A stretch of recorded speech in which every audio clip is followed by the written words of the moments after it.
بسم اللہ الرحمن الرحیم۔ السلام علیکم، آپ دیکھ رہے ہیں الف نیوز اور میں ہوں آپ کے ساتھ ماجد علی۔ شامل کرتے ہیں آج کی ون لائن ہیڈ لائنز۔ پاک فوج کے شعبہ تعلقات عامہ ISPR نے ایران کے علاقے سیستان میں کیے جانے والے حملے پر وضاحت دے دی۔ ISPR کی جانب سے جاری بیان میں بتایا گیا ہے کہ 18 جنوری کی صبح پاکستان نے ایران میں اسٹرائکس کی، ان دہشت گردوں کے خلاف کارروائیاں کی جو پاکستان میں حالیہ حملوں میں ملوث تھے۔ پاکستان نے حملہ آور ڈرونز، راکٹس اور دیگر ہتھیاروں سے کارروائیاں کی۔ پاک فوج کے شعبہ تعلقات عامہ ISPR کے مطابق سیستان میں بلوچستان لبریشن آرمی اور بلوچستان لبریشن فرنٹ کی پناہ گاہوں کو کامیابی کے ساتھ نشانہ بنایا۔ یہ آپریشن انٹیلیجنس کی بنیاد پر کیا گیا اور اس آپریشن کا نام مرگ بر رکھا گیا۔ ایرانی جارحیت پر رد عمل، تہران سے پاکستانی سفیر واپس اسلام آباد پہنچ گئے۔ پاکستان نے ایران کی جانب سے پاکستانی سرزمین پر کیے گئے حملوں کے رد عمل میں ہونے والے فیصلوں پر عمل درآمد شروع کر دیا اور تہران میں تعینات سفیر مدثر ٹیپو واپس اسلام آباد پہنچ گئے۔ حکومت پاکستان نے گزشتہ روز بلوچستان میں ایران کے حملے کے بعد پاکستانی سفیر مدثر ٹیپو کو واپس بلانے اور ایرانی سفیر کو تہران سے اسلام آباد آنے سے روک دیا تھا۔ پاک ایران کشیدگی قومی سلامتی کمیٹی کا اجلاس بلائے جانے کا امکان۔ پاکستان اور ایران کے درمیان کشیدگی کی صورتحال پر قومی سلامتی کمیٹی کا اجلاس جلد بلائے جانے کا امکان ہے۔ ذرائع کا کہنا ہے کہ نگراں وزیر اعظم کی ڈیووس سے واپسی پر قومی سلامتی کمیٹی کے اجلاس کی تاریخ کا تعین کیا جائے گا۔ اس اجلاس میں اعلیٰ عسکری اور سول قیادت شرکت کریں گی۔ قومی سلامتی امور، پاک ایران کشیدہ تعلقات کے تناظر میں اہم فیصلے کیے جانے کا امکان ہے۔ پاک ایران کشیدگی، ترکیہ کی دونوں فریقین سے تحمل کی اپیل۔ پاکستان اور ایران کے درمیان بڑھتی ہوئی کشیدہ صورتحال کو مد نظر رکھتے ہوئے ترکیہ نے دونوں فریقین سے تحمل کی اپیل کر دی۔ خبرساز ایجنسی کی رپورٹ کے مطابق چین کے بعد اب ترکیہ نے بھی ایران اور پاکستان کے درمیان بگڑتی ہوئی صورتحال پر رد عمل دیا ہے۔ ترک وزارت خارجہ نے اپنے ایک بیان میں کہا ہے کہ ترکیہ پاکستان اور ایران کے درمیان کشیدگی نہیں چاہتا۔ ایران، عراق اور پاکستان کشیدگی بڑھانے والے اقدامات سے گریز کریں۔ افغانستان کا پاکستان میں ایرانی حملے پر تشویش کا اظہار۔ ترجمان افغان وزارت خارجہ کا کہنا ہے کہ ایران اور پاکستان کے درمیان حالیہ کشیدگی پر افغانستان کو تشویش ہے۔ انہوں نے کہا ہے کہ دونوں ممالک تحمل کا مظاہرہ کریں، بات چیت کے ذریعے مسائل کا حل نکالیں۔ ایرانی حملے کی مذمت کرتے ہیں عمران خان۔ بانی PTI عمران خان کا کہنا ہے کہ ایرانی حملے کی مذمت کرتے ہیں، مگر دیکھا جائے معاملات یہاں تک کیسے پہنچے؟ کیا ایران سے تعلقات خراب کرنا ہمارے مفاد میں ہے؟ افغانستان کے تعاون کے بغیر دہشت گردی ختم نہیں ہو سکتی۔ اڈیالہ جیل کمرہ عدالت میں میڈیا سے غیر رسمی گفتگو کرتے ہوئے عمران خان نے کہا کہ ایران نے جو کیا اس کی مذمت کرتے ہیں، یہ بھی دیکھنا ہوگا کہ معاملات یہاں تک کیسے پہنچے۔ پاک ایران کشیدگی خطے کی سلامتی میں دلچسپی نہ رکھنے والوں کے ہاتھوں کھلونا بنے گی، روس نے خبردار کر دیا۔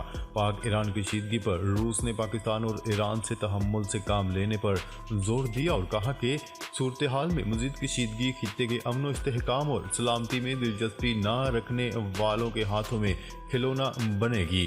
ماسکو میں پریس بریفنگ کے دوران ترجمان روسی وزارت خارجہ ماریا زاخراوا کا کہنا تھا کہ SCO کے دوست ممالک کے درمیان کشیدگی ہونا افسوسناک بات ہے۔ دونوں ممالک سے روس کے شراکتی تعلقات فروغ پا رہے ہیں۔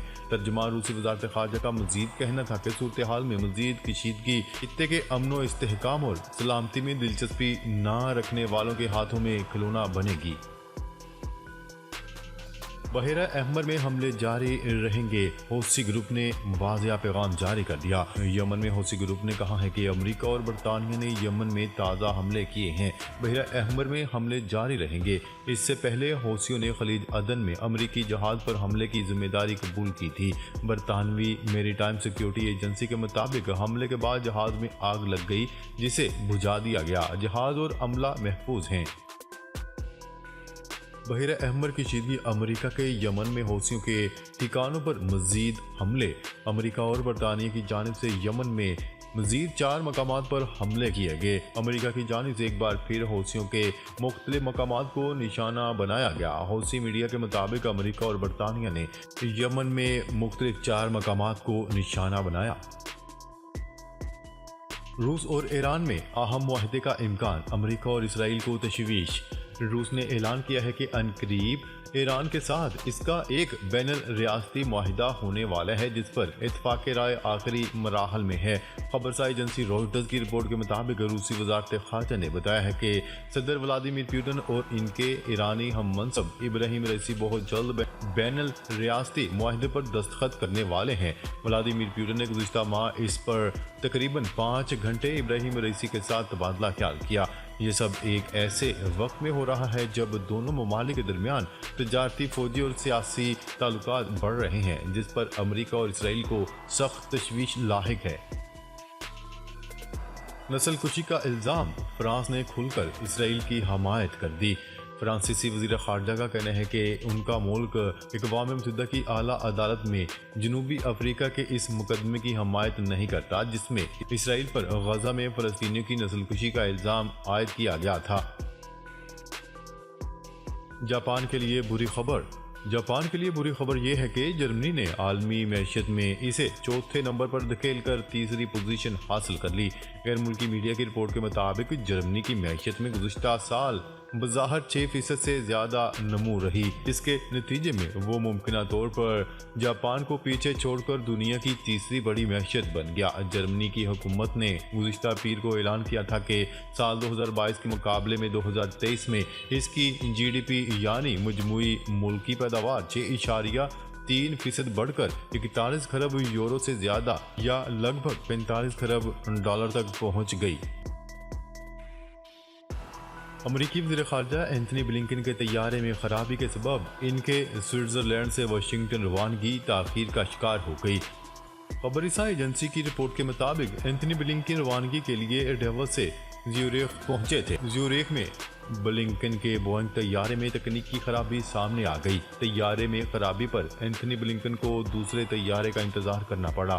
خبرساز ایجنسی کا کہنا ہے کہ بلنکن کے ساتھ دیگر امریکی عہدیداروں کو کمرشل پرواز سے واپسی کے لیے بھیجا گیا۔ واضح ہے کہ بلنکن عالمی اقتصادی فورم اجلاس میں شرکت کے لیے سوئٹزرلینڈ آئے تھے۔ امریکہ میں خون جما دینے والی سردی، ہلاکتیں 40 ہو گئیں۔ امریکہ میں ایک ہفتے سے سردی نے 9 ریاستوں میں ڈیرے ڈال رکھے ہیں، جس کے دوران ہونے والی ہلاکتوں کی تعداد 40 تک جا پہنچی۔ امریکی نشریاتی ادارے CNN کے مطابق امریکہ کی 9 ریاستوں میں برفانی طوفان، برفباری اور سخت سردی نے بڑے پیمانے پر تباہی مچا دی۔ سب سے زیادہ ہلاکتیں ریاست ٹینسٹی میں ہوئی ہیں، جہاں 14 افراد ہلاک ہو گئے۔ خبرساز ادارے کی رپورٹ کے مطابق سڑکوں پر کئی فٹ برف جم گئی اور ٹریفک کا نظام بری طرح درہم برہم ہو کر رہ گیا۔ پھسلن کے باعث گاڑیاں آپس میں ٹکرا گئیں۔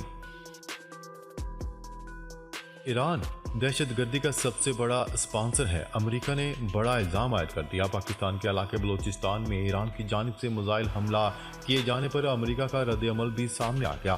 تفصیلات کے مطابق امریکی محکمہ خارجہ کے ترجمان میتھیو ملر نے پاکستان کی حدود میں ایران کے حملے کی شدید مذمت کرتے ہوئے کہا ہے کہ تہران نے 3 ہمسایہ ممالک کی خود مختار سرحدوں کی خلاف ورزی کی۔ میتھیو ملر نے مزید کہا کہ ایران خطے میں دہشت گردی کا سب سے بڑا اسپانسر ہے۔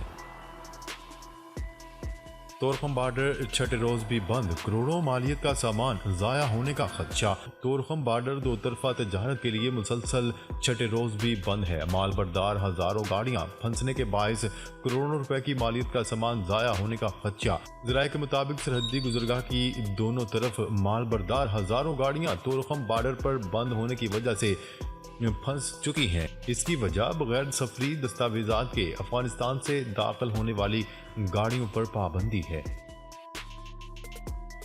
سعودی عرب نے ایگزٹ ری انٹری ویزے پر عائد 3 سال کی پابندی ختم کر دی۔ سعودی محکمہ پاسپورٹ کی جانب سے جاری بیان میں کہا گیا ہے کہ ایسے وہ تمام ورکرز جو ایگزٹ ری انٹری کی خلاف ورزی کرتے ہوئے سعودی عرب واپس نہیں آ سکتے تھے، ان پر عائد 3 سال کی پابندی ہٹا دی گئی ہے۔